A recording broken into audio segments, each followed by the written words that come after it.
माँ का वो आखिरी खत। रात के 12 बज चुके थे।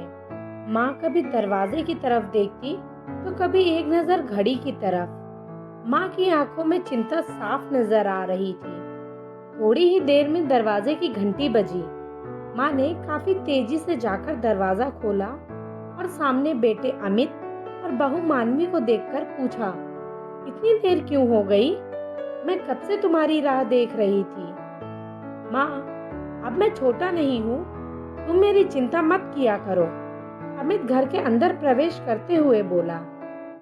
बेटा कितना भी बड़ा हो जाए, माँ के लिए बेटा ही रहता है।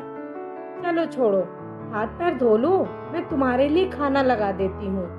माँ ने दरवाजा बंद करते हुए कहा। मानवी बोली, माँ जी, हम बाहर से खाना खाकर आए हैं, आप खा लीजिए, हम सोने जा रहे हैं।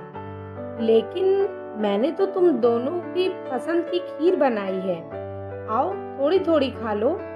माँ, तुझे एक बार में समझ नहीं आता क्या? तेरी बहू कह रही है ना, हम बाहर से खाना खाकर आए हैं, क्यों परेशान करती है? जा तू खीर खा ले और सो जा, और हमें भी शांति से सोने दे। माँ अकेले कैसे खीर खा सकती थी? वह किचन में गई, एक गिलास पानी पिया और अपने रूम में चली गई। सुबह 10 बजे अमित की आंखें खुली। बाजू में मानवी अभी भी सो रही थी। अमित हॉल में आया तो लैपटॉप के पास रखी एक चिट्ठी पर उसकी नजर पड़ी। यह चिट्ठी किसकी हो सकती है? यह देखने के लिए उसने चिट्ठी खोलकर पढ़ना शुरू किया। मेरे लाल, तू सोच रहा होगा कि एक ही घर में रहते हुए ये चिट्ठी क्यों? मैं तुम्हें बोलकर भी ये बात बता सकती थी।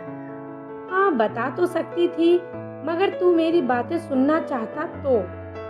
तू आता है और कुछ ही पलों में निकल जाता है। खैर, वो सब जाने दो। कल तुम्हारा जन्मदिन था, इसलिए मैंने खीर बनाई थी। सोचा कम से कम आज के दिन साथ में बैठकर खाना खाएंगे। मगर मैं ये बात भूल गई थी कि मेरा बेटा बड़ा हो चुका है, तो अपने दोस्तों के साथ पार्टी करके खाना खाकर आया। चलो, मुझे इस बात की खुशी ही हुई। मेरी दवाइयाँ खत्म हो गई हैं। मैंने कुछ दिनों पहले तुझे दवाई की एक चिट्ठी दी थी। अगर वक्त मिले तो वह दवाई मुझे लाकर देना, मुझे थोड़ी राहत मिल जाएगी। अमित को याद आया कि 4-5 दिन पहले माँ ने एक दवाई की चिट्ठी दी थी। उसने अपने ऑफिस के बैग में जाकर उस चिट्ठी को तलाशा और उसे खोलकर देखा। उसमें लिखा था, मुझे ऐसी दवाई लाकर दो जिसमें मैं अपने बेटे को भूल सकूं। अमित को एहसास हुआ कि मुझसे बहुत बड़ी गलती हो गई है। उसकी आंखें नम हो गईं। वह तुरंत अपनी माँ के कमरे की तरफ दौड़ा।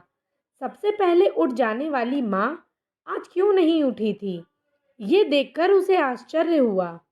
उसने माँ को उठाने की काफी कोशिश की, लेकिन माँ एक गहरी नींद में सो चुकी थी।